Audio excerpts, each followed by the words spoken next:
In response to one of my previous video lectures, Miguel Santana asked me if I could do one on the topic of the psychoanalytic cure across the different schools as conceived by the different schools of psychoanalytic thought.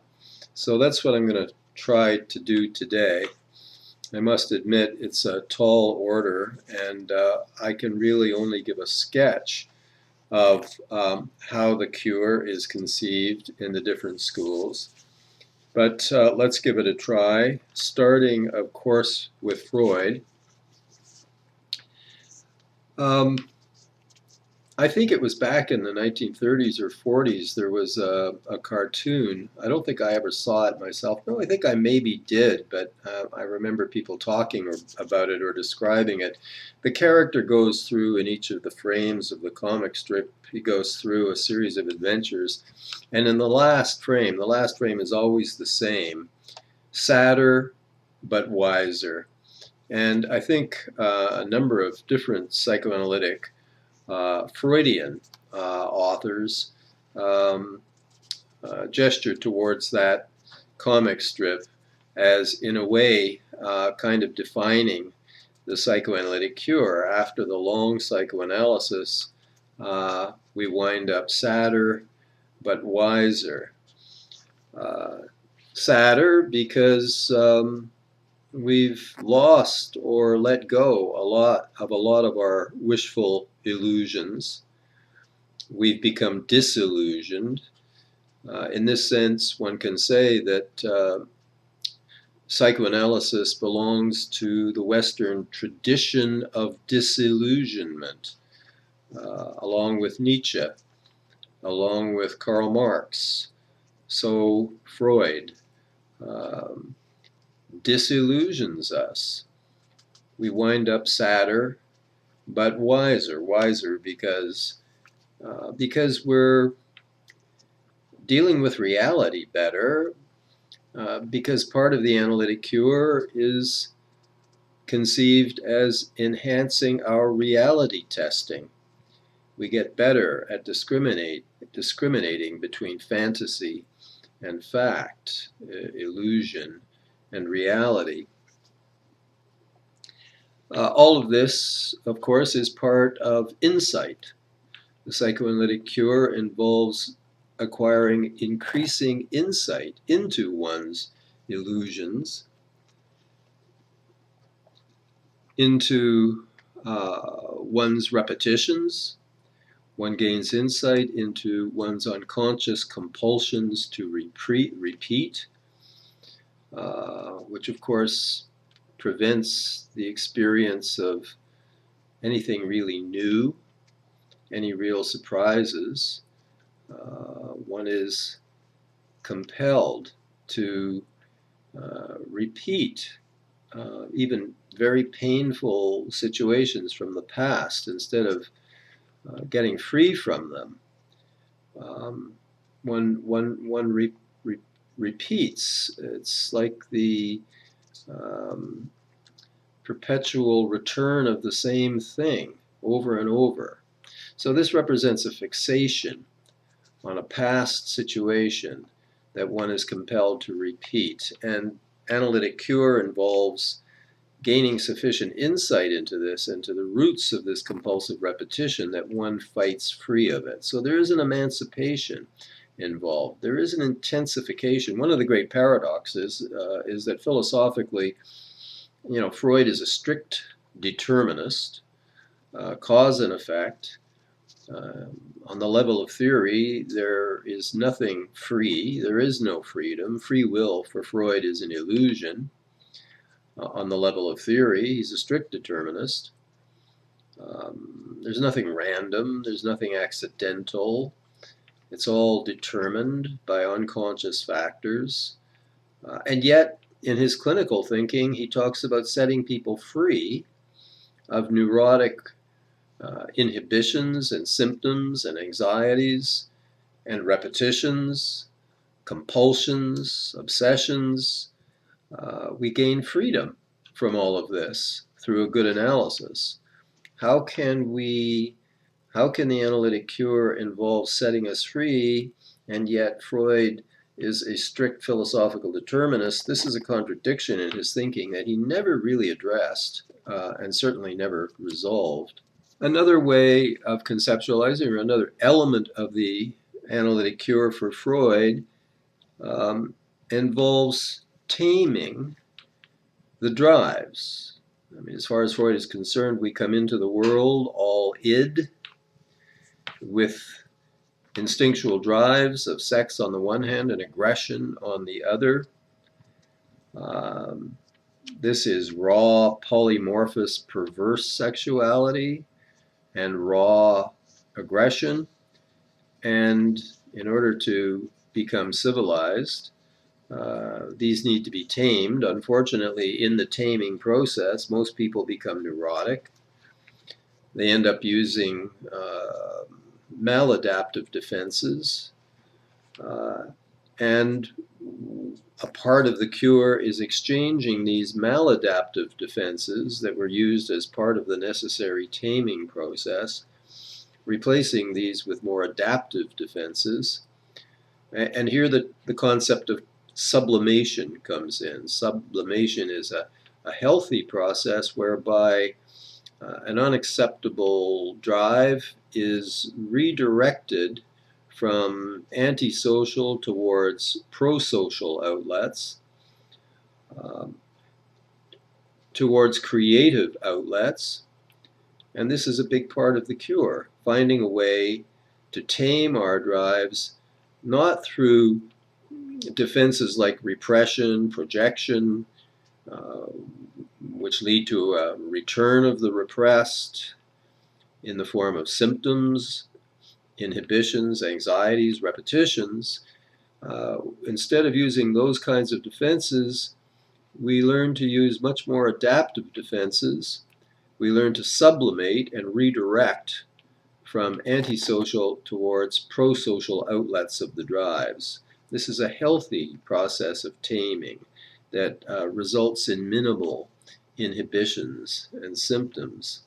So this is a part of the cure, sublimating the drives. Another element of the analytic cure for Freud is transcendence of narcissism in favor of object love. There's that famous quotation, either we begin to love or must fall ill, and we must fall ill if we are unable to love. This is from his 1914 paper on narcissism. And here he had an opportunity to reconceptualize psychoanalysis away from his main theme, which is being saddled with drives and either having to repress them, resulting in the disguised return of the repressed, which is neurosis. That's mostly how he conceived the problem. It's a psychobiological model. We're saddled with these biologically and somatically rooted drives that in their raw forms are antisocial.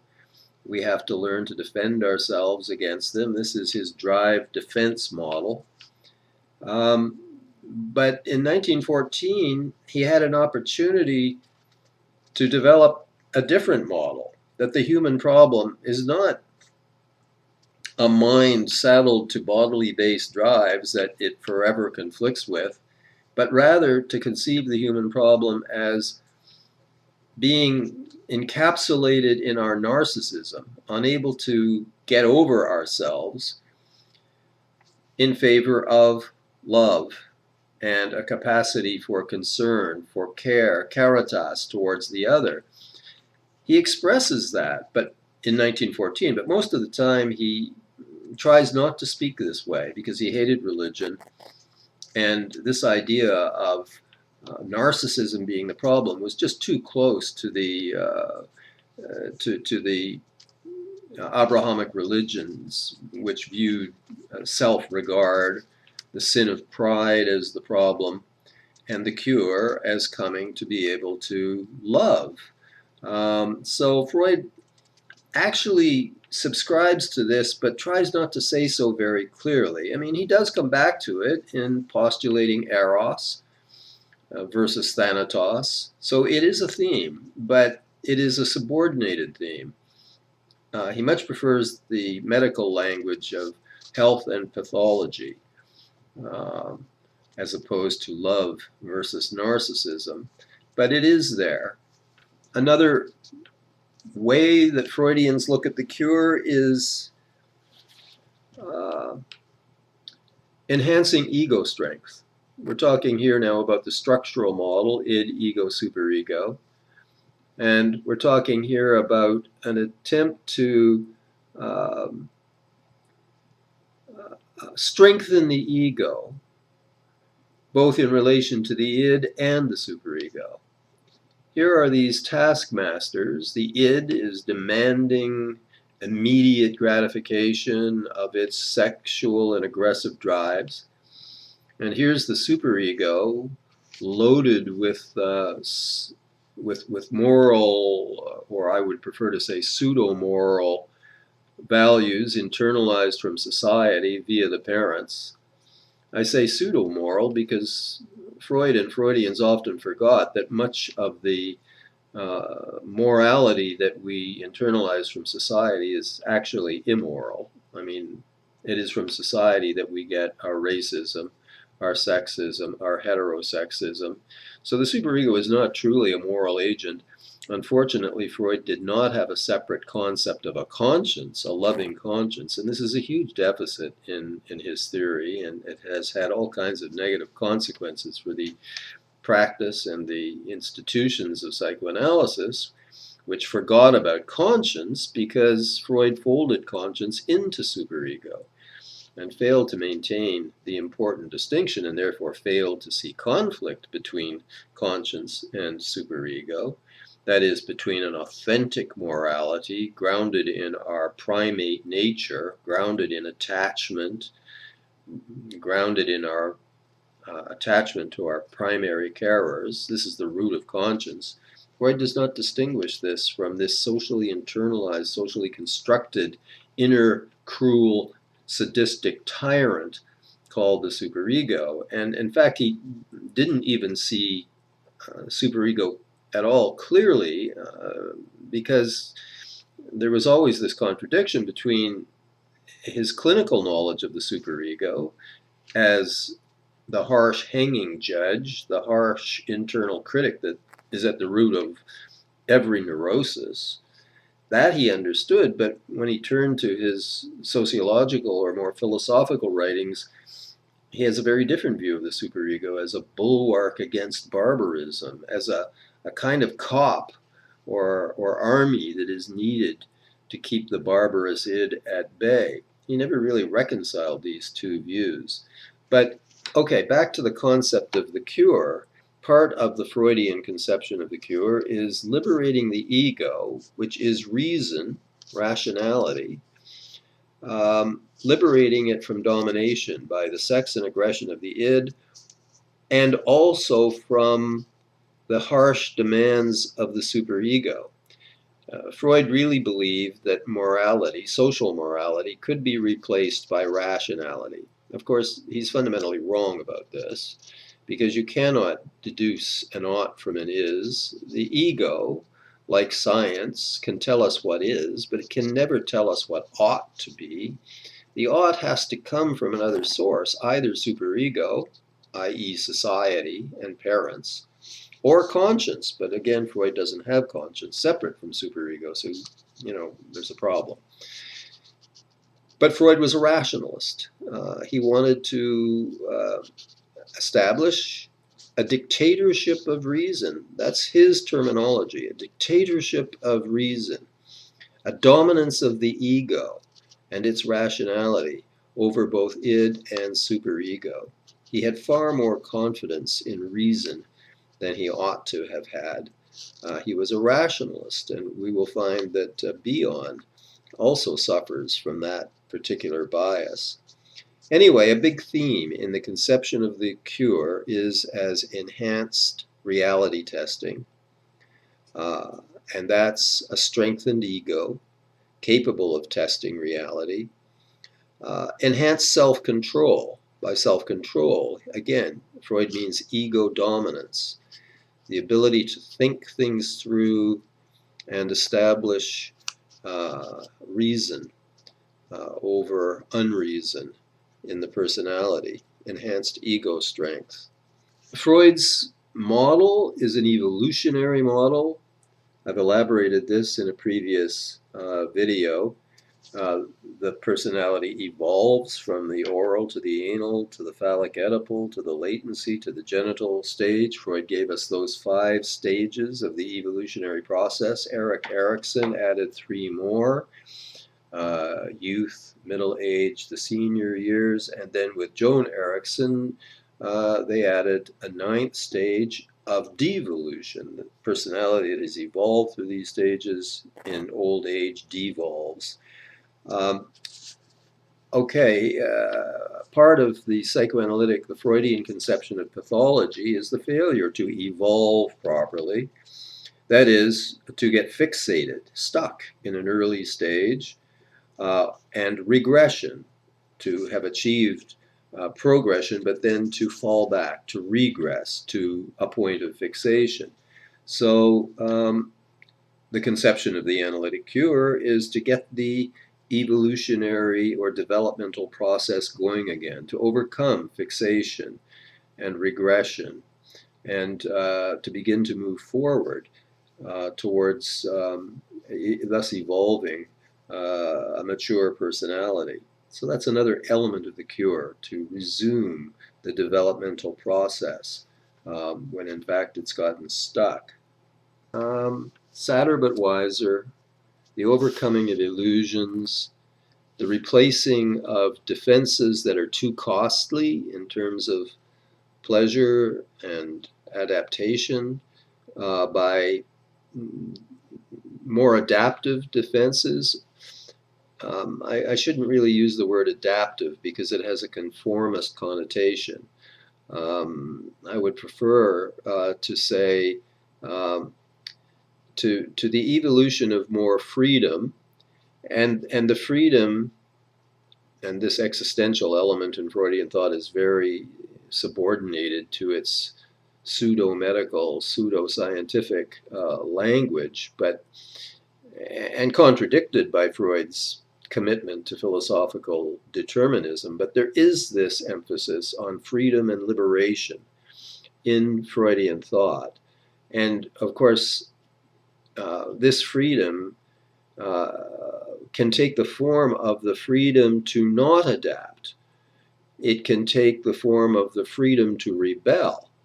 But a person must be quite evolved psychologically, must have a lot of ego strength to be able to say no to the society and to refuse to adapt. Bertrand Russell, I think it was, who said that there are some societies in which the only place a decent person can be is in jail. So we don't want to define the evolution of the mature personality in entirely adaptive terms. There is the freedom to refuse adaptation to a sick society. Of course, this is nothing that Freud would say. This is something Erich Fromm would say, or R.D. Laing would say. But enhanced freedom and liberation from symptoms is certainly a part of the Freudian conception of the cure. Okay, turning to Melanie Klein. Certainly we can say, well, the early Kleinians did say that the analytic cure, again, involves evolution, but Klein introduced a different way of conceiving of evolution, an evolution from PS to D. By PS, of course, I mean the paranoid schizoid position, which is not a stage, to the depressive position. These are positions or layers of the mind or organizations of the mind Paranoid schizoid position. Schizoid here means splitting, and in this position everything is all good or all bad. And so mental growth is conceived as evolving from this splitting, all good, all bad, to D, depressive position, or reparative position, as I prefer to call it, where we are dealing not with part objects, all good or all bad, or part self images, all good or all bad. We have moved on, we've evolved to be dealing now with whole objects that are both good and bad, not split, and whole self images, both good and bad. In other words, in the depressive position, we achieve what Freud called ambivalence. And here he's using the term ambivalence not to refer to splitting, but to refer to its overcoming. He sometimes uses the word ambivalence to refer to splitting, and so it's very confusing. The only way you can know which way he's using that term is by paying attention carefully to the context in which he's using it.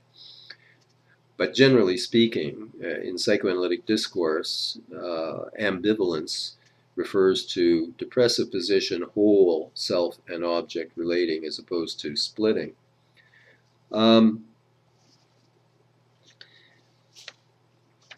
Klein also conceived of, well, before going on to that, let me say that modern Kleinians have realized that conceiving of mental evolution in this one way, with the arrow going PS to D, itself involves a kind of splitting. It makes PS all bad and D all good. And we need to reverse that, so we need the arrow to be pointing both ways to refer to an oscillation between the two positions rather than a one-way trip from PS to D. Why is this necessary? Because we've come to realize that PS is not all bad and D is not all good. So what's good in PS? Falling in love, which involves kind of crazy idealization. It's a kind of madness to fall in love, but who would want a life without this? Another good quality of PS is resolute political commitment. We wouldn't have a welfare state. We wouldn't have unemployment insurance. We wouldn't have unions if workers were not willing to pick up lead pipes and crack cops over the head with those pipes. The cops, of course, being the agents of the ruling class, who were out to prevent all of this from evolving, and nowadays, of course, are totally committed and quite successful in dismantling what those workers achieved. In any case, Hitler would have won if civilized people had not been able to split enough to put bullets into Nazis. I don't mean to celebrate violence here, but snakes, poisonous snakes at least, sometimes have to be killed. Predators have to be killed. And we need to be able to distinguish edible berries from poisonous berries. And so PS involves adaptive splitting, not just maladaptive splitting. There's an important distinction between adaptive and maladaptive splitting that we need to make. And how about D, the reparative, depressive position? It involves bad as well as good. When you see both sides of everything, like Tevye, Fiddler on the Roof, on the one hand, on the other hand, it's like the story of the rabbi. Two men in a dispute come to him for counsel, and he hears the one man's side of the story, and he says, "You're right." And then he hears the other man's side of the story, and he says, "You're right." And after they leave, his wife comes and says, "You said they were both right." He said, "You're right." That's not particularly adaptive as an overall strategy of living. Sometimes we need to make a decision. Sometimes we encounter a real fork in the road. We would all like to have our cake and eat it too, and maybe sometimes with a great deal of talent and skill we can in certain ways for a time, but there are genuine forks in the road where a decision has to be made, and as Kierkegaard says, this involves a kind of experience of death, because in choosing one road, you are dying to the other, because you sometimes can't come back and choose differently. You're committed. So a person in the depressive position can become a kind of paralyzed liberal who holds a candle for both St. George and the dragon, sees all sides of every. Well, it's like the modern media, the modern mass media, the corporate media. They never take a stand. It's like Trump saying, when the Nazis were marching, well, there are good people on both sides, says Trump. That's what the media always says, the corporate media. There are good people on both sides. This is the pathology of the depressive position. Okay, so we can't conceive mental health then as evolution from PS to D. We have to conceive it as an oscillation. Trying to combine what's good in PS with what's good in D. Okay, but that's one way Kleinians conceive the cure. That same shift involves a shift from envy to gratitude. Envy, destructive emotion, often leading to spoiling, although we now recognize the distinction between destructive envy and constructive envy. Sometimes my envy of someone else's tennis game or serve might, instead of me trying to spoil this in him by arranging for his arm to be broken, I get a coach and I work hard to improve my serve. So that's constructive envy. My envy leads to efforts to improve. Destructive envy leads to attempts to spoil, like that Olympic skater who arranged for her competitor's leg to be broken. Destructive envy. So we move from destructive envy to gratitude.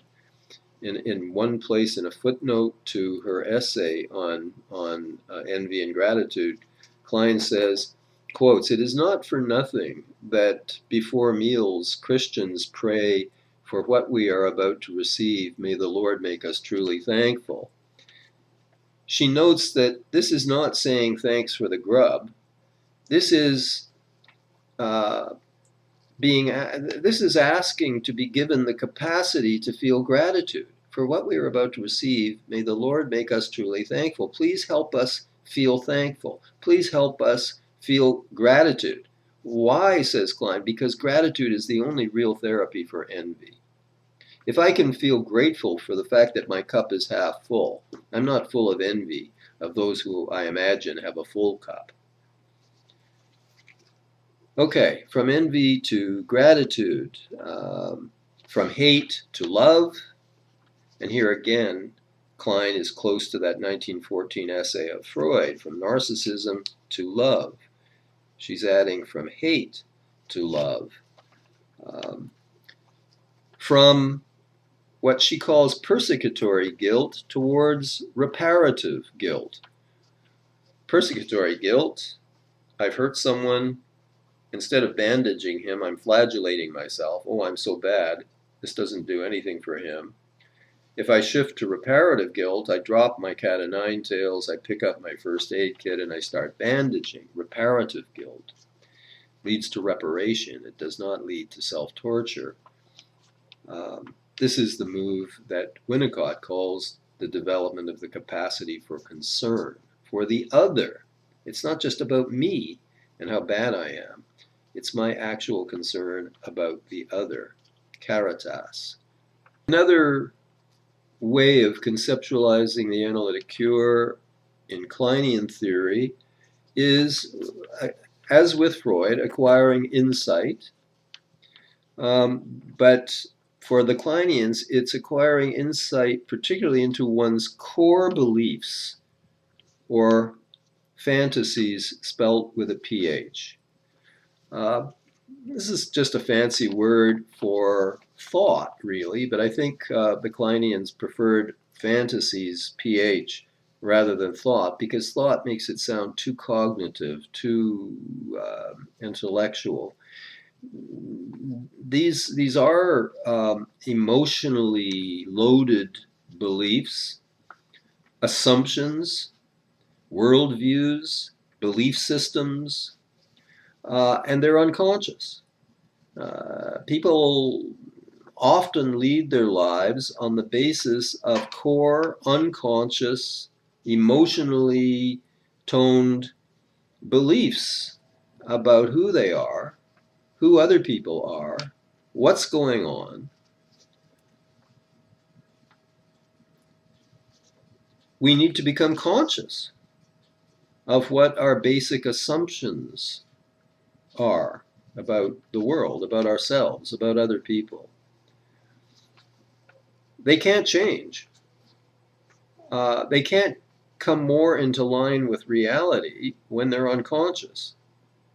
So we have to become conscious, and a big part of analysis in the Kleinian view is a matter of finding out what these fantasies are and seeing where they came from and seeing how out of touch with reality they often are, and then modifying them, letting them go, getting past them, seeing that the world is far more complex than we have been conceiving it.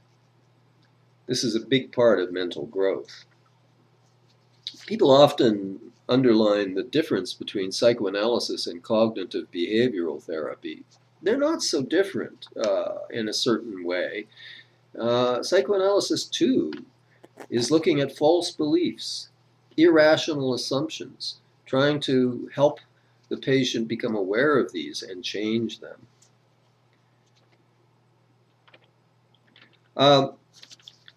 Hannah Siegel, Kleinian Hannah Siegel, gives us the distinction between what she calls symbolic equation and symbolic representation. I wrote a paper back in 1984 in which I was getting at the same distinction. I called it the distinction between dead metaphors, symbolic equations, and live metaphors. A live metaphor is understood as a metaphor. It's not taken to be a reality. Argument is like a war. Time, in some ways, is like money. But when you deaden the metaphor, time becomes literally money, and argument becomes literally war. It becomes something that you can win or lose. Time becomes like something you can save or spend. We get locked into these metaphors, and they become symbolic equations. They become literalized. And a good part of the analytic process is trying to deliteralize these things, turn them back, recognize them as mere metaphors. And so this is also a shift from PS to D, because when the metaphor is operating in PS, it's literalized or concretized, it's a symbolic equation. When we move our thinking into D, then the metaphors are deliteralized, they're enlivened, and we're dealing with symbolic representations again. And we therefore have the enhanced understanding that a woman is not a castrated man. Maybe in certain ways she may be like a castrated man, but she is not literally a castrated man. Unfortunately, Freud fell into a bunch of dead metaphors. He said that men cannot have penis envy because why would they? They've already got a penis. Women can't have castration. Exactly. Why would they? Why would you fear losing something you never had? Well, that's because he was dealing with a literal penis rather than what Jacques Lacan helpfully allows us to understand is a symbolic phallus. And women can be full of fear of losing their phallus, as can men. Okay, the move from the literal to the metaphorical. Okay, another theme of cure in the Kleinian model is the internalization of a good object, a good whole object. Overcoming the all good, all bad splitting, and finding goodness in the world. in the primary carer or in other people.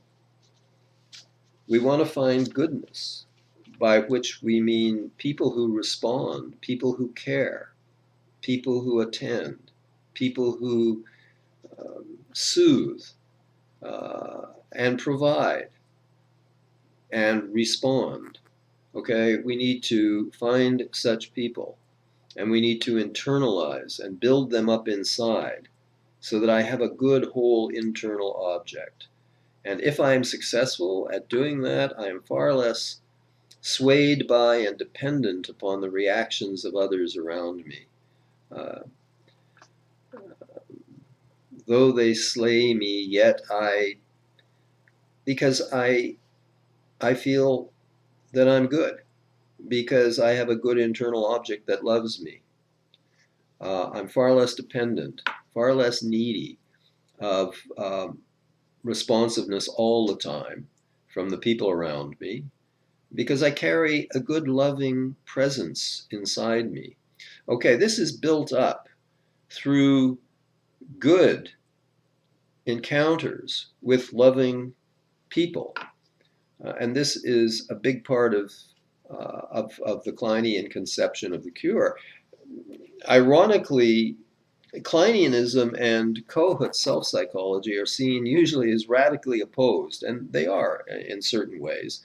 But here they coincide, because this is also a big part of Kohut's theory of the cure. He calls it transmuting internalization. He's talking about the patient's internalization of the analyst's provision of what he called self-object function. That is, soothing, attuning, empathy. In these ways, the analyst is behaving like a good, loving, caring, providing object, and the patient is internalizing this and building up what Klein called a good internal object. Klein and Kohut are in agreement on this level. And interestingly, here, Klein and Kohut are quite compatible with the self and relational and intersubjective schools of psychoanalytic thought. I think there's a big divide between Freudians, Kleinians, Bionians, and Lacanians on the one hand, and Kohut, relational, intersubjective thinking on the other hand. But here we see that theorists sometimes bridge this divide. Certainly Klein would normally be seen with Freud, Lacan, Bion as being more on the classical side. But insofar as Klein emphasizes the building up of a good internal object, she has a lot in common with Kohut, who certainly conceives the cure in very similar ways. Finally, we can't neglect the famous, I think it was 1937 paper by James Strachey on the nature of the therapeutic action of psychoanalysis. Although Strachey is famous as the translator of the standard edition of the works of Freud, he actually was Kleinian in much of his thinking. And in this classic paper, he offers a very interesting theory of the psychoanalytic cure as the pathology, the neurotic pathology, very much involving the harsh, critical superego, which is certainly a theme in Freud's work. There is this contradiction in Freud's views of the superego. The harsh, severe superego he saw as at the core of neurosis, the fear of success, wrecked by success, the criminal from a sense of guilt, masochism, self-sabotage. All of this is the result of the harsh superego, and yet in his theory of civilization, he has a very different view of the superego as protecting us from a decline of civilization into barbarism. But Freud certainly saw the superego as central to psychopathology. Strachey follows this Here is the patient saddled with this harsh, critical superego, engaging in self-damaging, self-sabotaging behavior. And what then is the cure? The patient comes into analysis, and in the transference, he transfers this harsh superego onto the analyst. That is, he expects the analyst to be strict, moralistic, judgmental, and harsh. We could call this projection of the superego or transference of the superego onto the analyst. And yet the analyst does not behave in accordance with this critical role that is being assigned to him by the patient. To the patient's surprise, the analyst is balanced, the analyst is kind. Of course, one of the implications that the Freudians rarely talked about is that this rather contradicts the Freudian demand that the analyst not be self-revealing. Strachey's whole argument depends on the analyst being self-revealing enough so that the patient can feel the contradiction between his expectation of the analyst's harshness and the reality of the analyst's balanced, non-judgmental, basically kind and empathic position. But it's through this contradiction, patient expecting the analyst to be harsh and judgmental, the analyst not being so, and when this is repeated over and over again, what happens is a modification or a modulation of the superego. So Strachey's idea of the cure is superego modification. A harsh, archaic, critical superego is slowly transformed into a more balanced and reasonable superego. And all of this, of course, facilitates the basic Kleinian idea of the cure as involving the internalization of a whole good object. That is, the analyst becomes a good object, not a harsh and critical one, and is internalized as a good, forgiving, empathic object, a whole good object.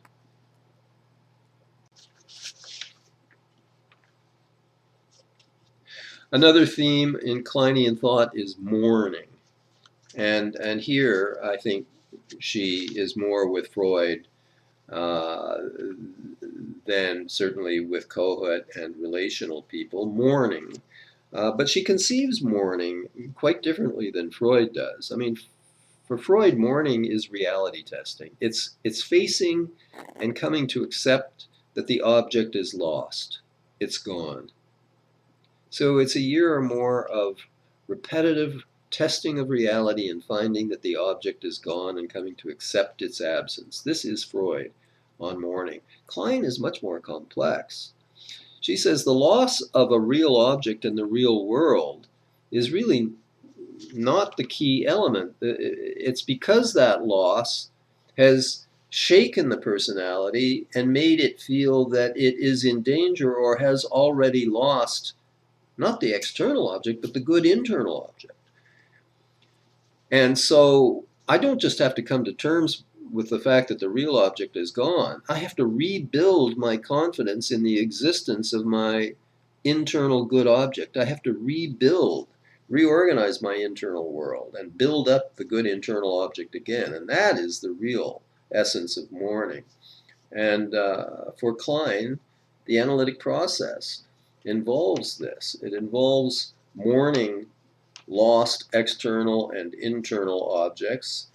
It involves the loss of illusions, the loss of certain hopes, the loss of omnipotence.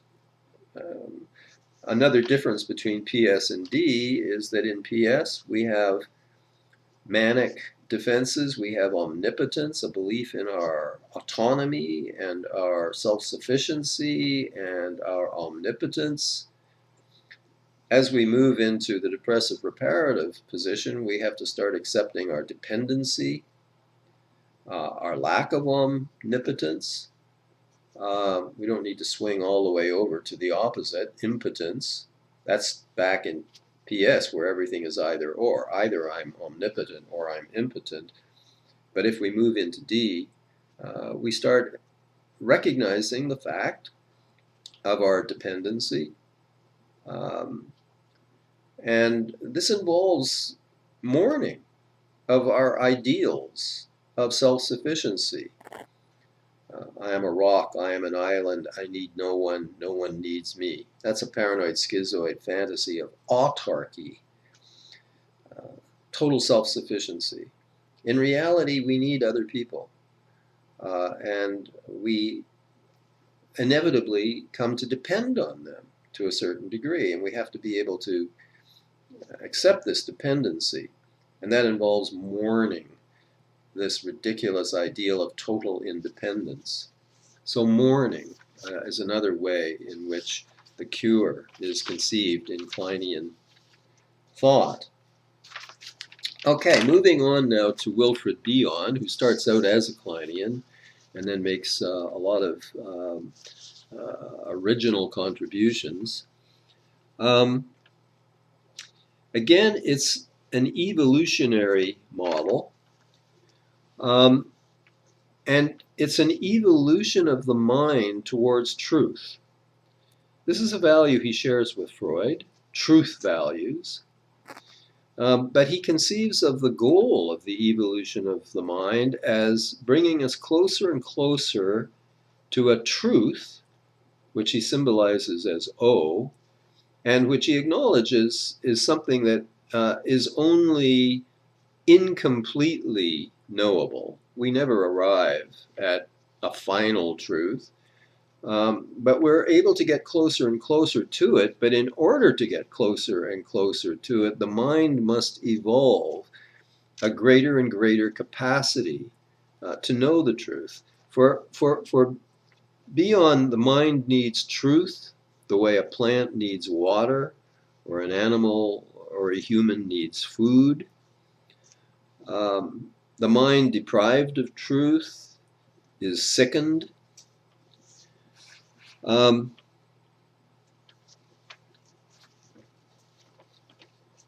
So just as the mind can evolve, so it can be stuck, fixated, and it can regress to more primitive stages.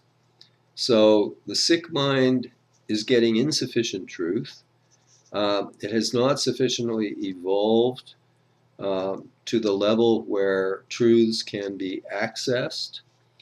Bion symbolizes knowledge as K, but the sick mind can regress into minus K.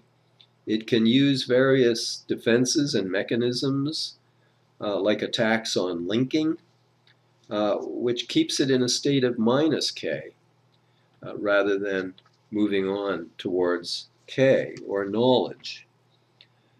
In his work on groups, Bion distinguishes between the work group, W, and what he calls the regressed basic assumption groups, which are characterized by unconscious fantasies. One or more unconscious fantasies take over when the group regresses from W into BA, basic assumption groups. One fantasy, one basic assumption is dependency. There is a God, and he has died, and we need a new God because we need to depend on a God. Basic assumption, fight, flight. There is an enemy, a predator, a persecutor that's out to get us, and we need a leader who will help us to take flight or to fight the predator, the enemy. And then there's the pairing group. Two people in the group are getting together. The rest of the group is quite fascinated by this hookup, and it's as if they expect these two to produce a third, a Messiah, who will lead the group into the promised land. These are fantasies, basic assumptions, Bion calls them, that we see in groups where there is where the leader abdicates the leadership role, as Bion did in his famous group experiments.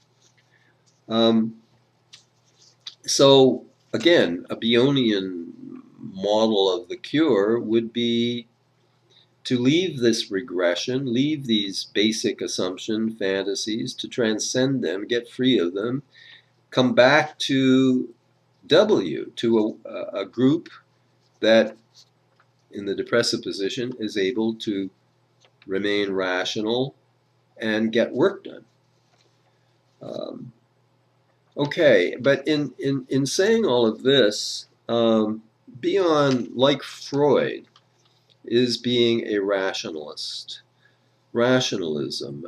And as I pointed out in an earlier video, William Golding sees more deeply than Wilfred Bion.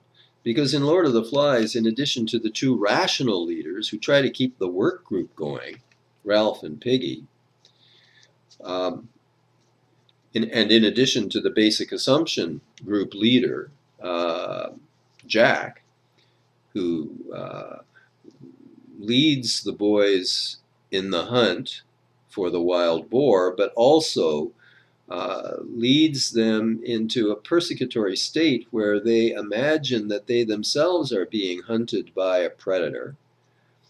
But there's a third leader in Golding, Simon.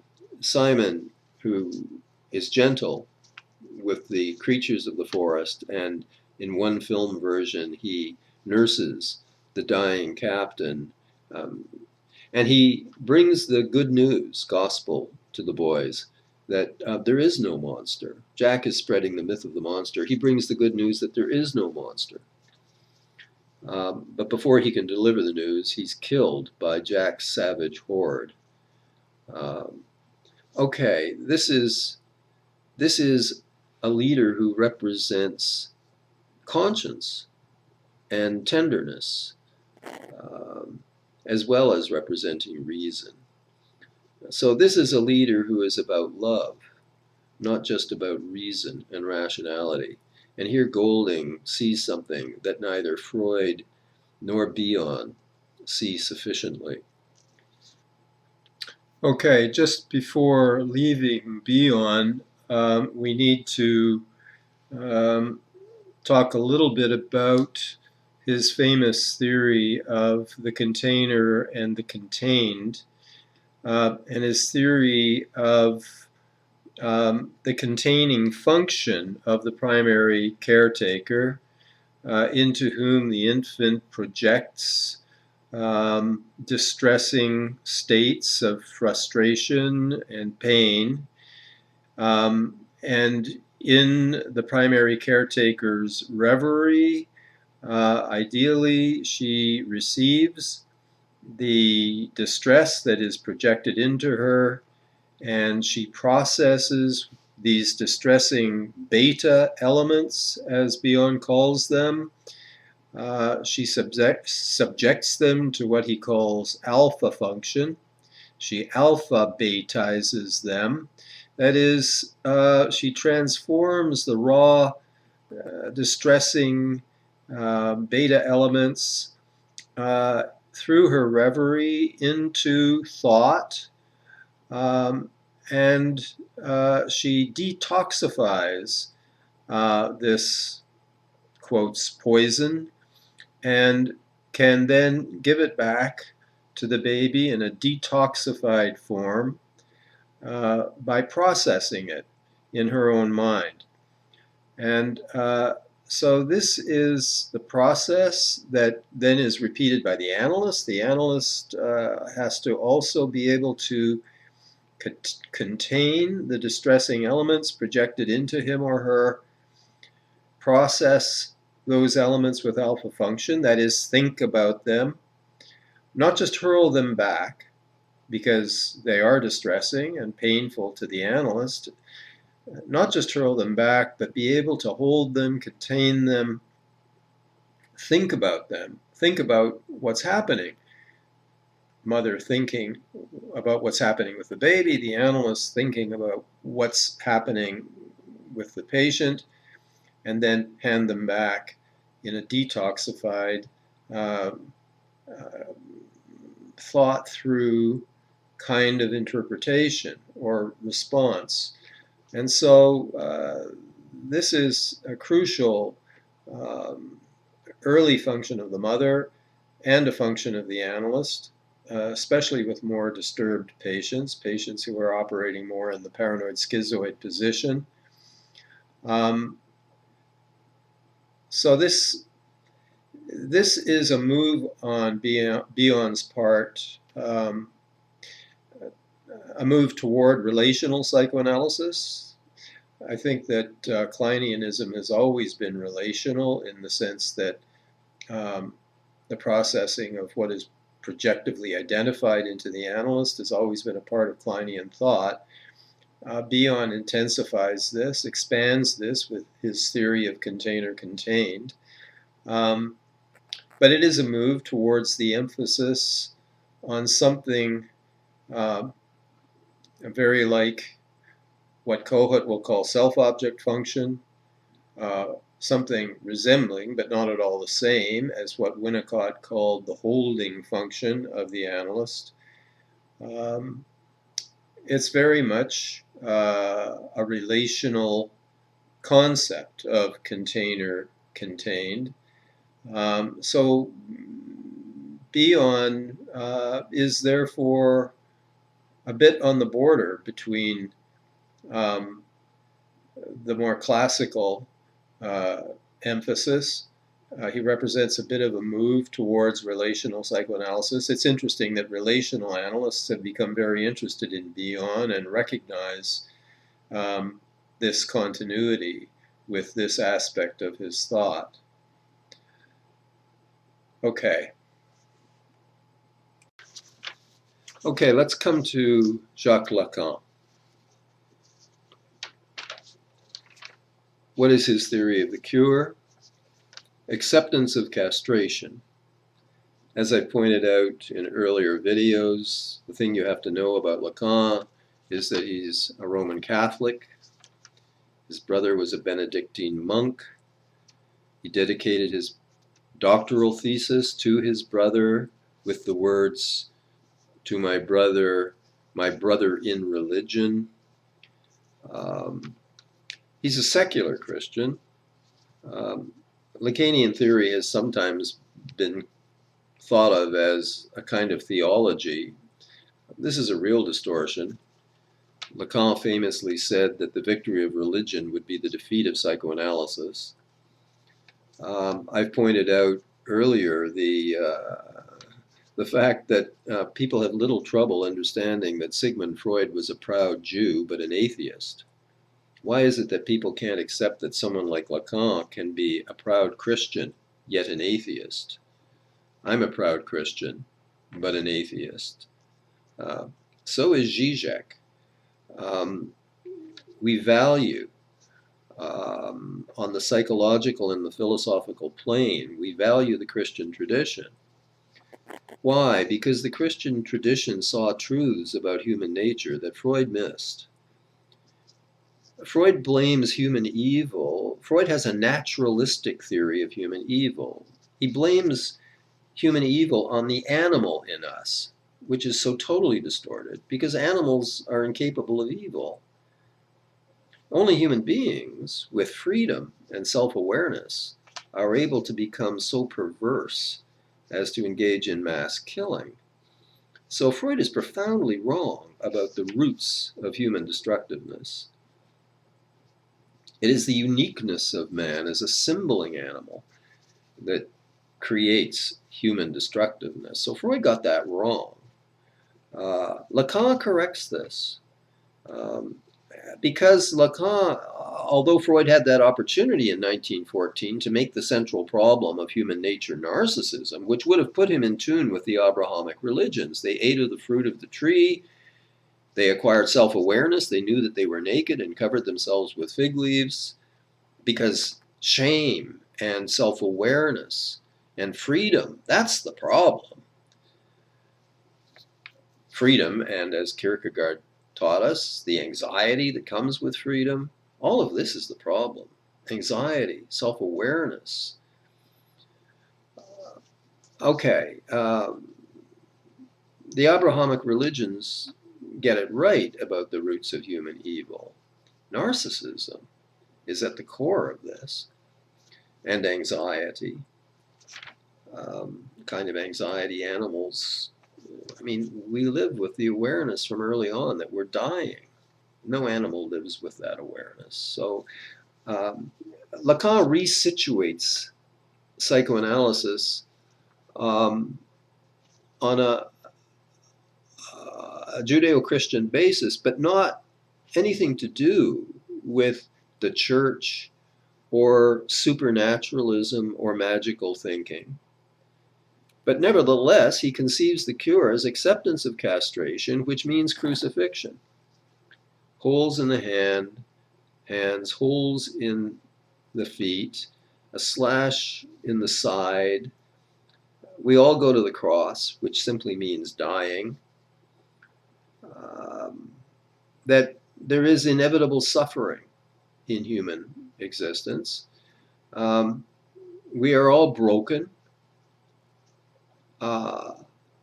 Moving from PS to D means accepting and mourning the loss of our omnipotence. There is no wholeness. There is no perfection. We're broken. We're dying. Can we accept this? Can we successfully mourn the loss of our omnipotence? Can we traverse the fantasy? That's another way that Lacan speaks about the cure, traversing the fantasy.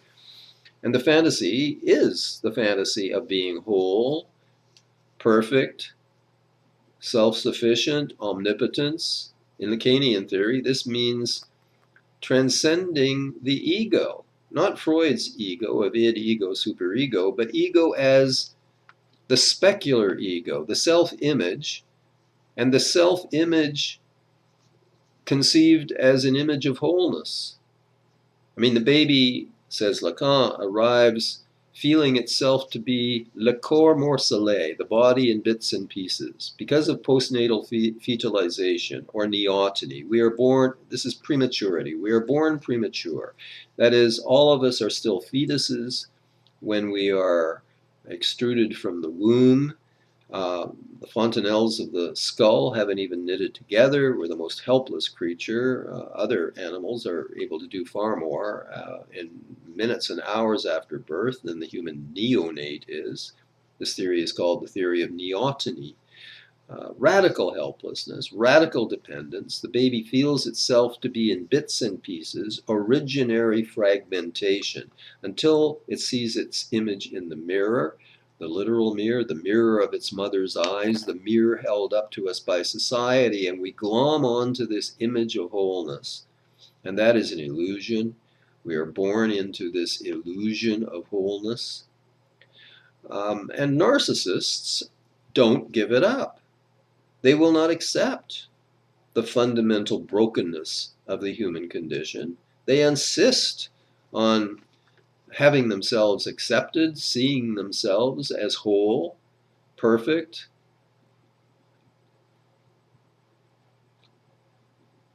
The cure is letting go of all of this, going to the cross, acceptance of castration, crucifixion.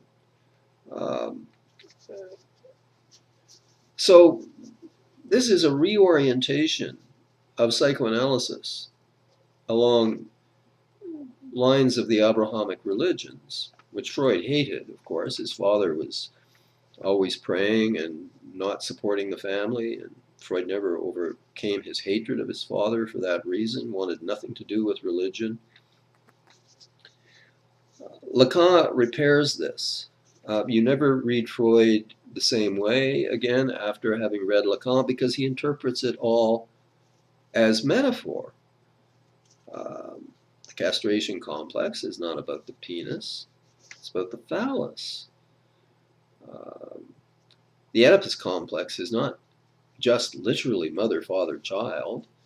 It's child, mother, and the no, the third thing that comes between mother and child. That no can be delivered by mother as well as by father.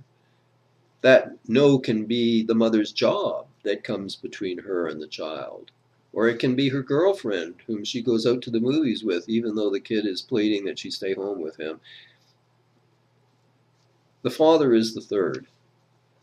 It doesn't have to be the literal father. So Lacan metaphorizes psychoanalysis and makes it accessible and makes it true as a metaphorical system.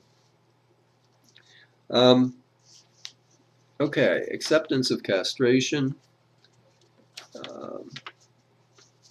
The Oedipus complex is about the process of Oedipalization, the encounter with the law, the no.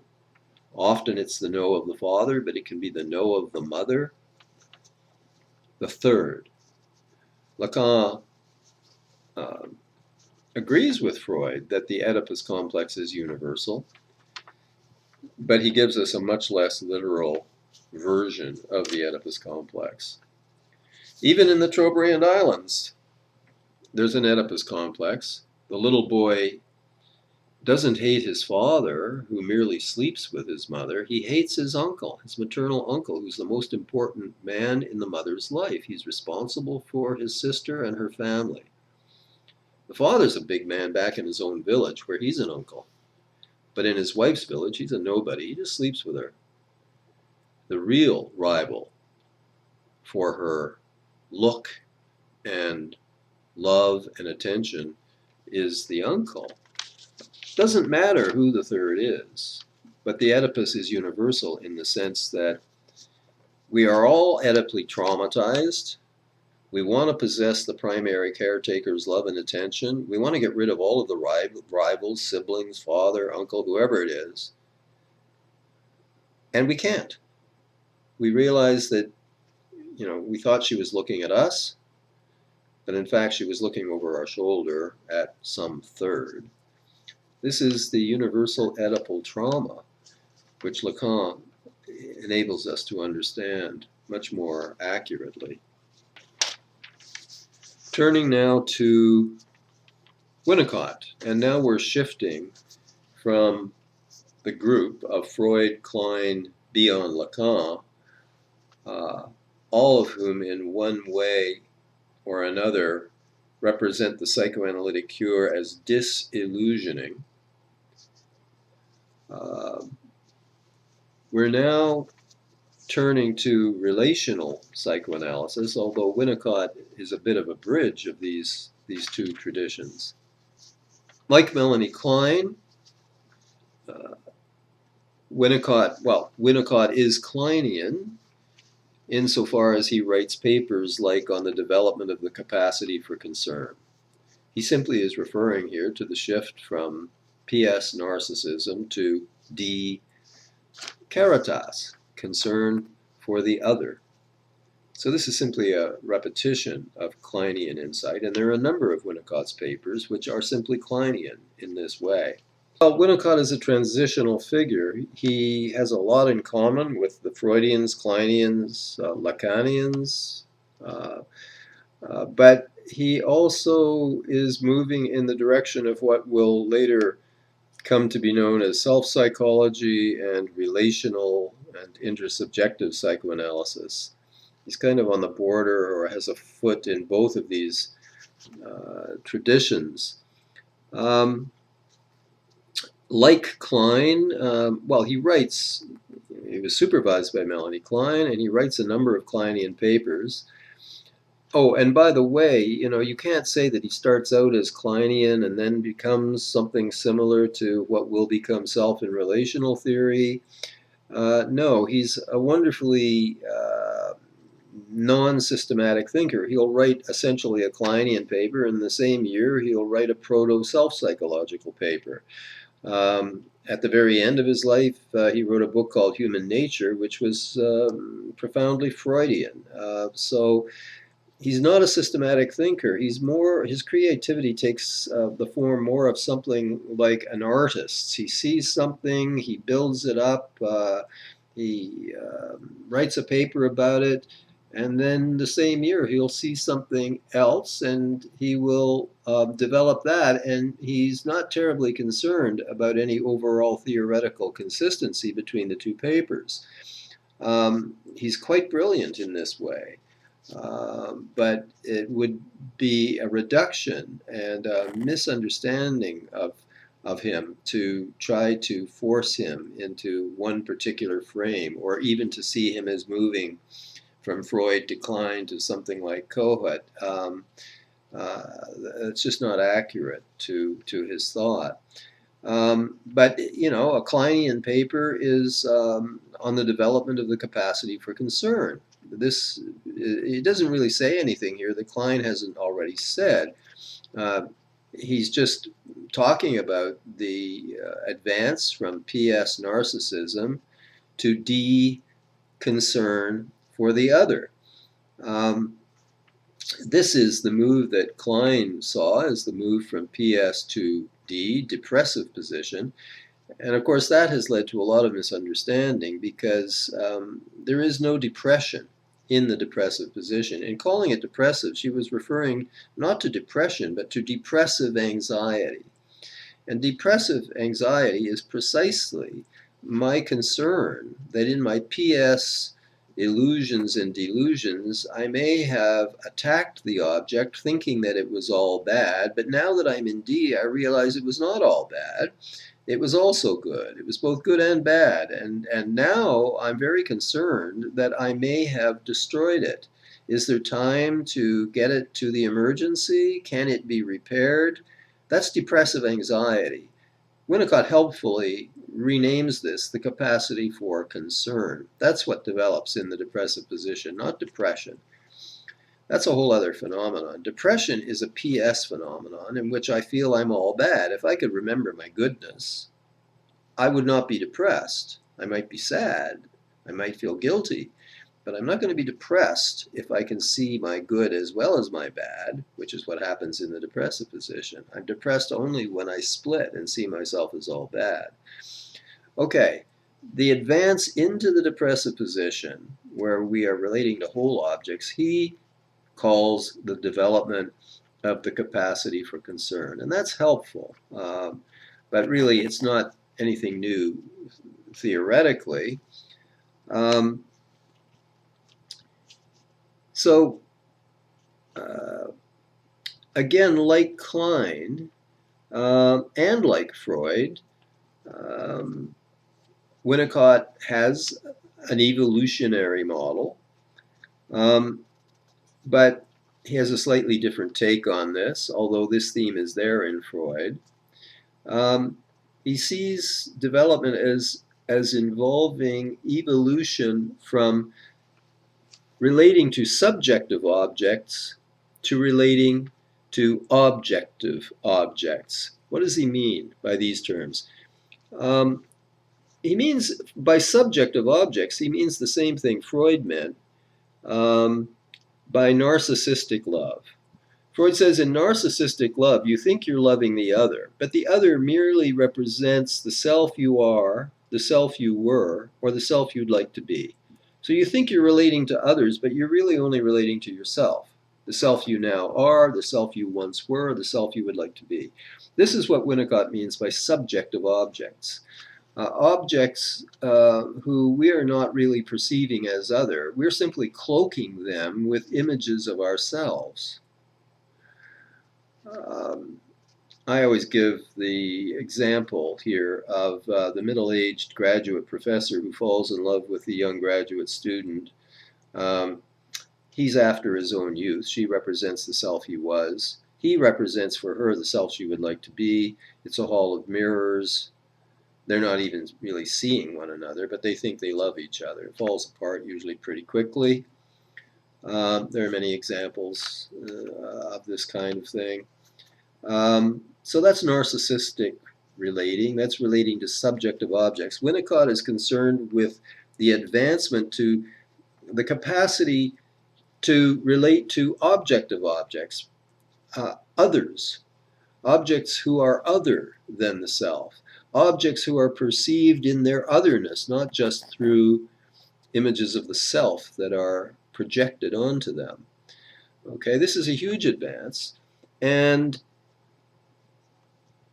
in order to achieve this great advance from narcissism to object love, as Freud called it, we need the help of transitional objects, the transitional area, transitional phenomena. I mean, he starts thinking of the transitional object as like Linus's blanket, the soft toy that represents both me and not me. It represents mama, but not mama.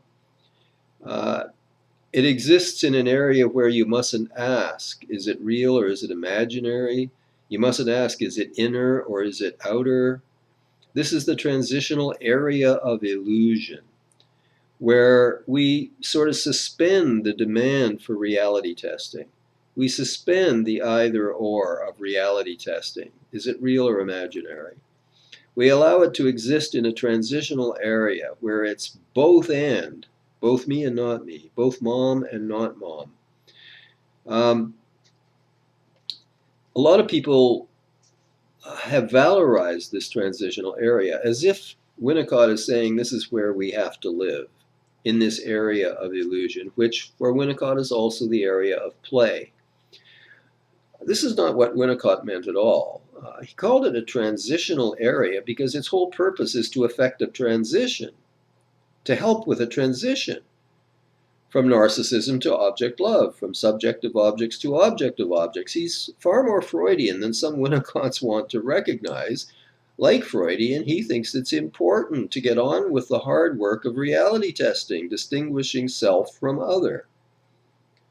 But we need, he's a little more sympathetic in that as humans, we need this holiday. We need from time to time to retreat from this onerous task of reality testing into this transitional area where we get a bit of R&R, and we're temporarily on holiday, and these holidays help us eventually come back to work and resume sorting inner out from outer. Okay. This is the area of play. This is the area of creativity. So the movie theater is an area of illusion. It's a transitional area. I'm not sitting there thinking, bah humbug, this is just light projected on a screen from behind me. I go into I engage in a willing suspension of disbelief. And so I get into this magical area of illusion. Now, a lot of Winnicottians understand this idea that the transitional area involves a willing suspension of disbelief. In my 2013 book, I added a whole other element to this. The transitional area involves a suspension of disbelief, but it also involves a suspension of belief. In other words, there are two ways of falling out of the transitional area. One is into this bah humbug disbelief, but the other is to fall into belief, in which case, when the bad guy is going to murder the damsel in distress, you run up to the front of where the screen is and try to get between him and her. You've fallen into belief. You have failed in the willing suspension of belief. So let's take the example of the Christian Eucharist. According to the Roman Catholics, when the bread is blessed and the wine is blessed, it becomes literally the body and the blood of Christ. Therefore, you can't leave it lying around the sacristy. You have to drink it, you have to eat it, because it's God's body and blood. That's Roman Catholicism. It's literal. That's falling into belief. The atheist has nothing to do with this notion. He's fallen into disbelief. Where are the Anglicans and the Anglo-Catholics? There's sort of the bread represents, this is the difference between symbolic equation and symbolic representation. In Catholicism, the bread becomes Christ's body. In Anglicanism, the bread represents Christ's body and the wine represents his blood. Although there are many arguments within the Anglican tradition between people who they don't go all the way to the literal, but they're not merely metaphorical either. Well, I guess they're trying to retain the transitional space. I think the Catholics have fallen out of it. I think the Anglicans, I'm Anglican, they try to retain the transitional quality of the Eucharist. They certainly don't want to fall into disbelief and say, bah humbug, but neither do they want to take it literally. They want to suspend the question, is this real? Is this imaginary? I guess that's a good way to characterize the Anglican attempt here, to keep it in the transitional area. So I don't believe in a supernatural God, at least when I'm functioning in the depressive position. When I'm functioning in the PS position, of course I believe in magic and superstition and a supernatural God. What am I doing when I go to church? I'm doing what I do when I go to the movies. I'm engaging in a willing suspension of disbelief and also of belief. I'm in a transitional area. I do this when I go to the movies. I do this when I go to the theater. I do this when I watch Netflix. Okay, this is a very important concept that Winnicott has given us, the idea of the transitional object and the transitional area. He's more sympathetic to religion because he thinks we need holidays from reality testing, but he's still Freudian in that he feels we need to get back to the work of separating inner and outer. We need, from time to time, to suspend that commitment. Another huge theme in Winnicott, and here is where he shifts from the Freudian, Kleinian, Lacanian emphasis on the importance of reality testing, insight, mourning. He's shifting now to something that makes him a precursor of self-psychology and relational and intersubjective psychoanalysis. I guess it should be said that there seem to be sentences in Heinz Kohut that seem to be lifted right out of Winnicott's writings. I don't know whether it's fair to accuse Kohut of plagiarism. Probably more likely this is cryptamnesia. He has forgotten that he read these words in Winnicott, although Kohut was famous for not acknowledging his sources. Winnicott is certainly a precursor of Heinz Kohut, especially in that part of his thinking that distinguishes, and that paper in which he distinguishes true self from false self. Now, he says we all develop false selves, and we need to. Like Nietzsche, he thinks we shouldn't go around wearing our hearts on our sleeve. We need masks until, perhaps with very trusted people, we have enough trust that we can selectively let down the mask. But what is true self relating for Winnicott? It should not be confused with the biological being, but it has to do with unself-conscious play. Play is a huge role. The Winnicott's book, Playing in Reality, is crucial here. The child who has proper ego relatedness, by which he means a primary carer who is attuned, aware, but not intruding nor abandoning. A parent who is not intruding nor abandoning allows the child to get lost in play.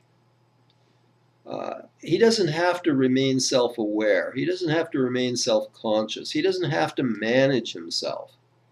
He can let himself fall into a kind of self-forgetfulness in which he gets absorbed in his play.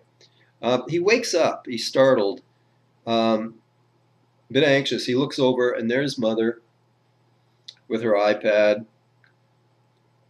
or whatever. She looks up, she meets his eye, she smiles. That's often enough to just let go again and go back into his play. He might have to get up and go over and lean against her legs and then go back to play. She's there, so she's not abandoning. But she's not intruding either. So he can let himself get lost in his play. No self-management. If the mother is intrusive or abandoning, and usually one implies the other, so it's both, he has to manage himself. He can't just forget himself. Often he might develop premature ego functions, premature intellectual functions. Instead of just engaging in self-forgetful play, he has to start reacting in the face of impingement, reacting in the face of abandonment, and thus begins the false self, which is a managerial self, a defensive self, and it's reacting to impingement and abandonment. This all happens in the face of a lack of what Erik Erikson called basic trust. Basic trust enables you to let go and play. We could use the language here of being versus doing. The child who self-forgetfully gets lost in his play is being. Winnicott uses the phrase going on being to describe the child at play. The child who has to react and begin to manage himself self-consciously, who has to begin to put together a mask, a false self, he shifts from being to reacting, being to doing. And we live in a hyperactive civilization where most people have to some extent lost touch with their being. They have lost touch with their, they don't know how to play. They've lost their being and are caught up in this false self, managerial self. Well, then, what is the cure? The cure is through the analyst's empathy and forbearance and awareness and non-intrusiveness, but non-abandonment. The person who's developed a false self and basic mistrust is through the therapeutic relationship, and so we're into relational psychoanalysis now. Not just through insight, but through the therapeutic relationship, the patient begins to be able to trust, begins to be able to play, begins to be able to let go of the false self and recover contact with the true self, begins to be able to be, not just react. So there is a relational element here. The analyst is not just an interpreter. He's not just a provider of insight. He becomes a transitional object in a way. The therapeutic space, the office, becomes a transitional area, which promotes a shift from reacting false self narcissism to play and being. So the analyst becomes a person whose empathy and attunement and forbearance and reliability allows for this shift. So we're now into a kind of existential encounter. The therapist becomes a person who is encountered and who enables this transition to take place. This can be distorted, and in self-psychology and relational psychoanalysis, it often is distorted into the idea that the analyst provides what's missing, The analyst's empathy fills in the defects in the patient's self. To me, this is a distortion. I think what's really valid in Winnicottian thought here is that the analyst provides a transitional space. It's not that the analyst pours himself or his goodness into the patient. It's that he creates a space and maintains a space where this transformation can occur. So there is this existential element then in Winnicott. The analyst creates a relationship, a space in which the patient does not have to comply. The patient doesn't have to manage himself, nor does he have to comply with the analyst. He learns in this space how to be, how to play. A related paper by Winnicott is the capacity to be alone. In order to create anything, you often have to spend long periods of time alone. And why is it that some people are able to be alone and others aren't? The kind of person who can't sit still, he's got to get up, check his email, go for a coffee, go for a smoke, he can't. Okay, the answer Winnicott gives is the person who can be alone is the person who, when he's alone, does not feel alone. That's how he can be alone. The person who can't be alone feels alone when he's alone, can't stand it, has to distract himself from that feeling. Well, how do you develop this feeling that you're not alone when you're alone? By internalizing the non-intrusive, non-abandoning caretaker who is with you inside. This is Klein's, again, development of a good internal object. Here again, here's a parallel with Kohut. Kohut says you develop this through what he calls transmuting internalization, which is very similar to building up of a good internal object. But that development of a good internal object allows you to not feel alone when you're alone. So you don't have to be interrupting yourself all the time. You can actually get things done, creative things. Creativity being a form of play. And real creativity emanating from the true self, because the true self can be, is allowed to be. Well, let's start on Kohut. And if development proceeds properly, a cohesive self will evolve. And it will evolve through the provision of what he calls self-object function. Now, when he introduced the concept of the self-object, he initially hyphenated it, self-object, and he thought of it as a kind of a merger or a kind of a fusion between self and other. And he thought then of people with narcissistic or self disorders as people who required these fusional states. He then shifted to printing self-object without the hyphen, self-object, and he made an important change in its definition.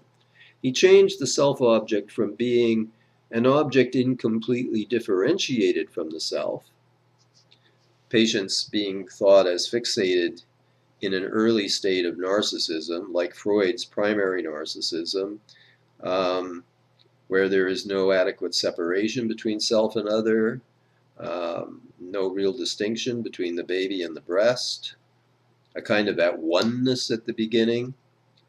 And people with narcissistic disorders were thought of as fixated in that state of undifferentiation. And the self-object was defined as a state of undifferentiation between self and other. But Kohut saw that the concept of undifferentiation at the beginning, or primary narcissism, was being shot down by infant research. And the infant researchers were finding that the baby was capable of much more at the beginning than anyone had recognized. The that its mind was much more differentiated than anyone had thought, that there is no primary narcissism, that right from the beginning there's a primitive distinction between self and other. And of course, this is simply confirmation of what Melanie Klein had thought all along. One of her big disagreements with Freud was about primary narcissism, which she rejected. It just didn't exist. And so the infant research has confirmed this. And by the way, against Sir Karl Popper, who said that psychoanalysis is not a science because none of its postulates can be empirically disconfirmed, now we have an example of a major empirical disconfirmation of a Freudian theory, the theory of primary narcissism, and we've thrown it out. So we are much more scientific than had been thought. Some of our key ideas can be disconfirmed and have been. In any case, Kohut realizes what the infant research is showing, and so he shifts his definition of the self-object. It's no longer an object incompletely differentiated from the self. It's an object that performs needed functions for the self. And what are these needed functions? Mirroring, which he associates with the early mother-infant relationship. Idealizing. The need to idealize comes in with the father. If mother is too depressed or too narcissistic or whatever to be able to mirror properly, the child has a second chance to form a cohesive self if father is around and he's able to idealize father. But if in the middle of his idealization of his father, the police arrive and put father in handcuffs and take him away for embezzling at the bank, that fails. So now he's failed to put together a cohesive self through mirroring by the mother and through idealizing the father. He remains with what Kohut calls a fragmentation-prone self. He then comes into therapy with a self disorder. The fragmentation-prone self is painful, terrible, well, a Kleinian would say persecutory state when the self fragments. So you're insulted, you have a setback, someone leaves you, you get a demotion, whatever, a narcissistic injury. If you're a fragmentation-prone self, you fragment. You fall to pieces. It's a terrible, painful state. Shame, humiliation, all involved in this. What do people do when that happens? They turn to what Kohut called disintegration products. That is, they turn desperately to something to try to get themselves back together again, to hold themselves together. They may turn to alcohol. They may turn to other substances, cocaine. They may turn to hypersexuality. They may turn to hookers, strippers, perverse sexuality of various kinds. And these are disintegration products. Kohut felt the Freudians mistook many of these things for simple expressions of raw sexuality or raw aggression. Some people can turn to anger. They can turn to chronic anger to try to hold themselves together. The Freudians thought of this as drive, and Kohut is saying this is mistaken. These states are not, they may be hypersexual, they may be hyperaggressive, but this is not simple manifestation of the Freudian drives.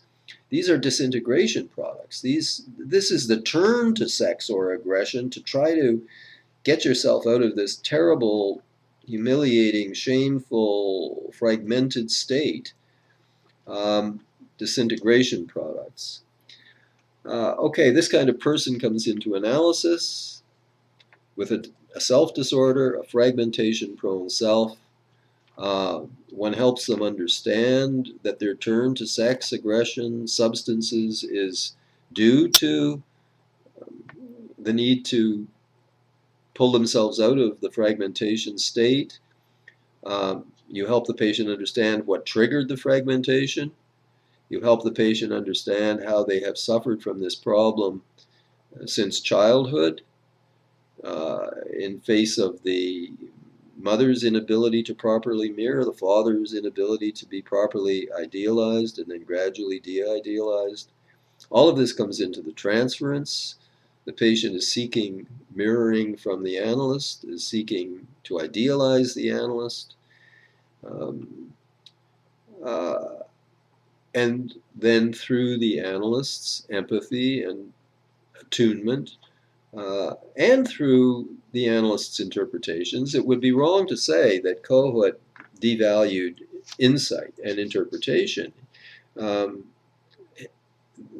Kohut's version of self-psychology made understanding and insight into all of these things central to the cure. Later self-psychologists dropped that emphasis and got into this other kind of thinking whereby it's not insight and understanding that leads to the cure, but instead is a kind of provision by the analyst of what was missing and what can fill in the deficits and the defects in the self.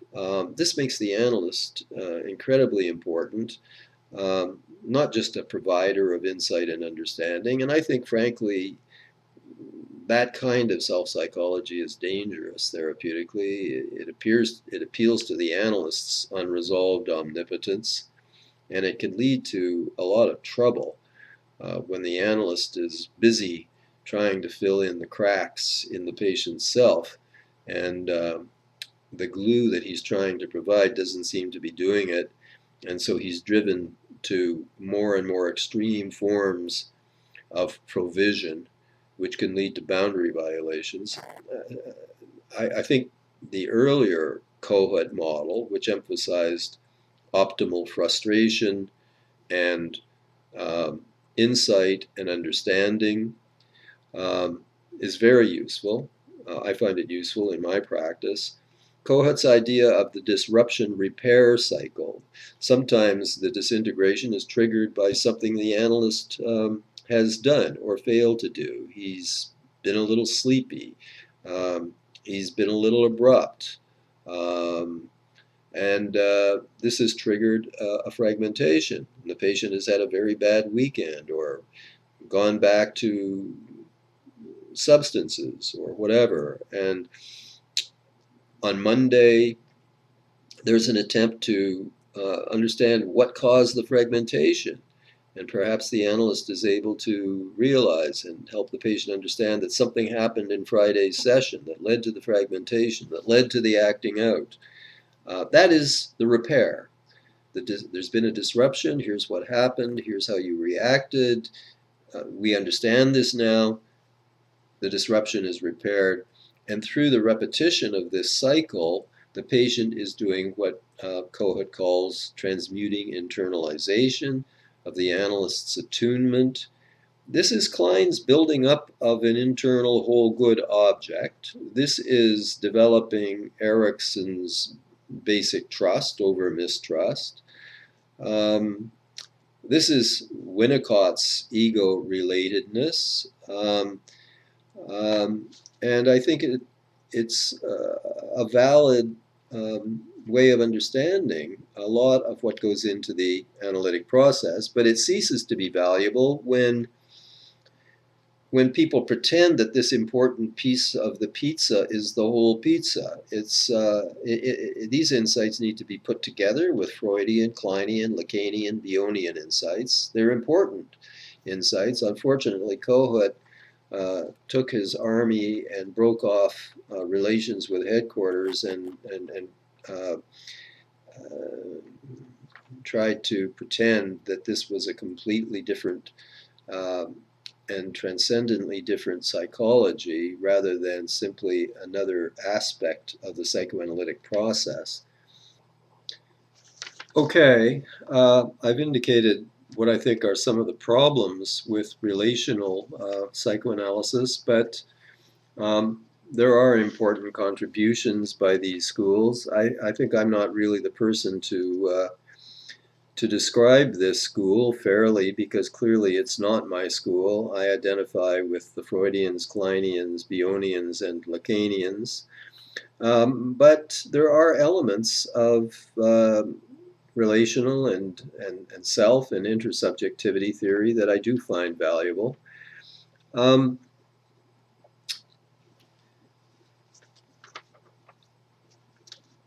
Through the therapeutic relation, especially as conceived by the early Kohut as involving insight and understanding, patients do come to need self-object function less. People with self-disorders have an intense need for self-object function, for mirroring, the need to idealize. They have fragmentation-prone selves. They are easily narcissistically injured. They are thin-skinned, sometimes thick-skinned. I don't know what it would be like if Donald Trump came for analysis. He epitomizes the thick-skinned narcissist. Very unlikely that any of them would show up for analysis unless required to by a court or something like that. The intersubjective analysts, Dollerow, Atwood, Brandshaft, and their colleagues have drawn attention to what they call the myth of the isolated mind.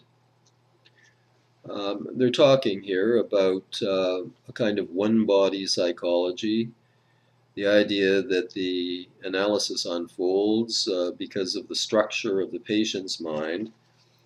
And they point out that humans are always engaged with others, real or imaginary. There is no such thing as an isolated mind. And they draw attention to the fact that in any therapeutic process, this is a dyad, and what unfolds has much more to do with the analyst's mind, in addition to the patient's, than traditional analysts have acknowledged. This is a move into two-body psychology. Of course, Kleinianism has always been a two-body psychology, understanding transference, countertransference as going on, understanding projective identification, the effects on the analyst of the patient's projections. Freudian theory has always been a two-body theory in therapy, transference and countertransference recognized from the beginning.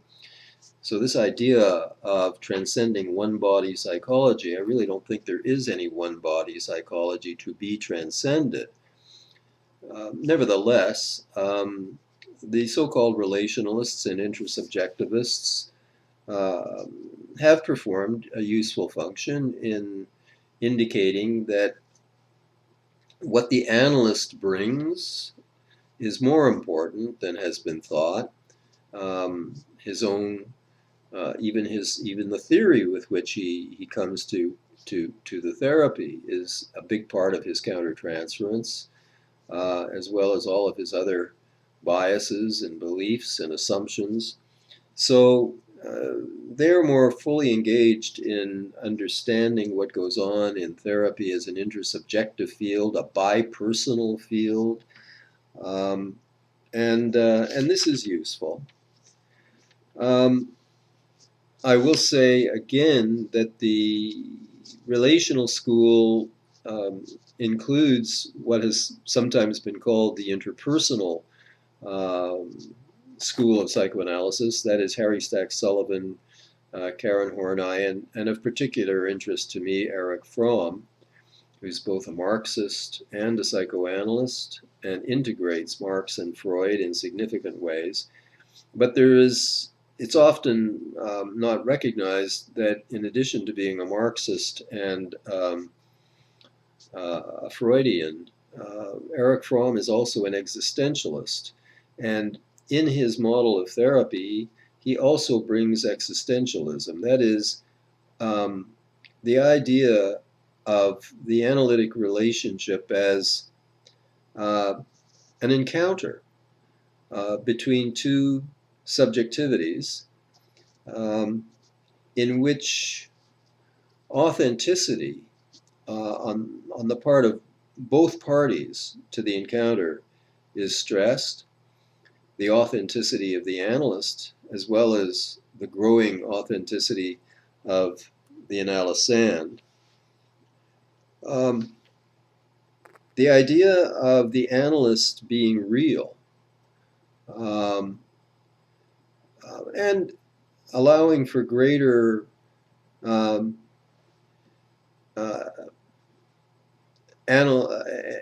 analyst authenticity entails a degree of self-revelation on the part of the analyst in certain ways, not to the point where the analyst essentially becomes the patient, but certainly there is an emphasis on the analyst being real as opposed to just practicing techniques, but being real, being honest, being authentic. In these ways, Fromm, certainly among the relationalists, has introduced an existential element of therapeutic encounter in which the analyst's real personality becomes a factor, not just the practitioner of a particular technique. Before finishing, I just wanted to say that vis-a-vis the Freudian sadder but wiser emphasis on disillusion, while I agree this is important, I think Freud remained a little depressed. Sadder but wiser is not nearly a good enough formula for a good analysis, in my view. At splits, it's too dark. A properly functioning, mature human being is capable of joy, not just disillusionment. He's capable of illusion. Creativity involves illusion. Play involves illusion. So the cure involves regaining a capacity to play. It involves regaining a capacity to be. It involves regaining a sense of humor.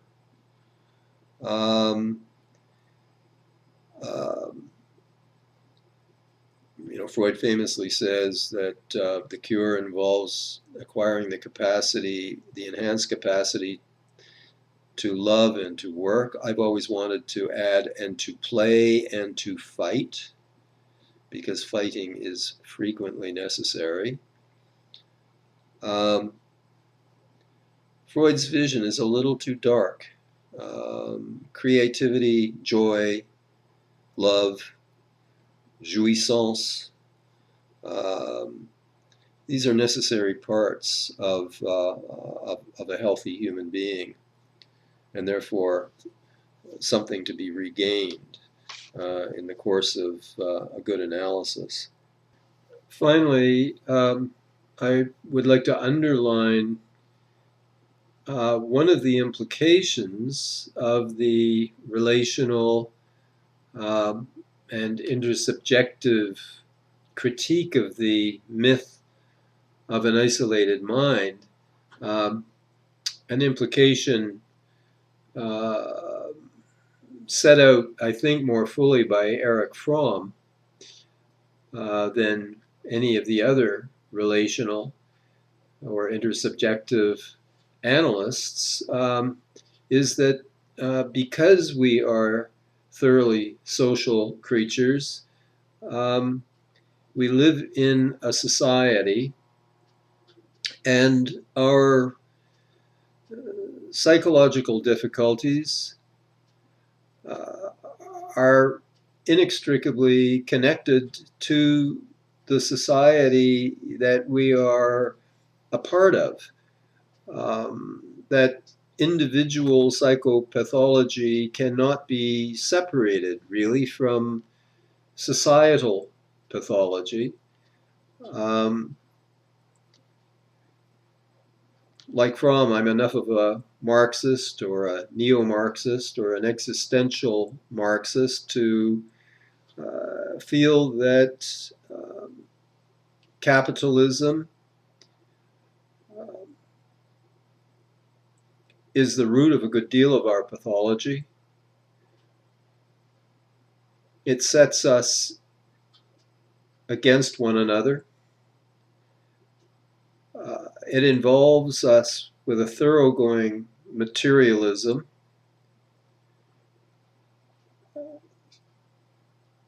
In its current form of consumer capitalism, I believe it is responsible for the culture of narcissism. So the individual cure, I think, can't really be separated ultimately from a societal cure. And it looks to me that since capitalism is a form of economic organization, is at the root of our problem, it seems to me that the solution has to be a political one and probably a revolutionary one.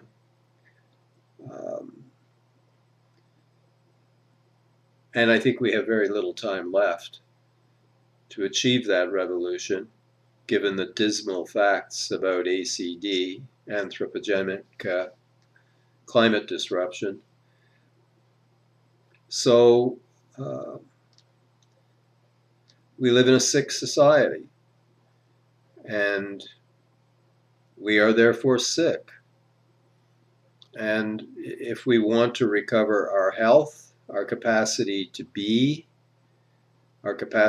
true selves, it seems to me we have to oppose and radically transform the society that makes us sick. Okay.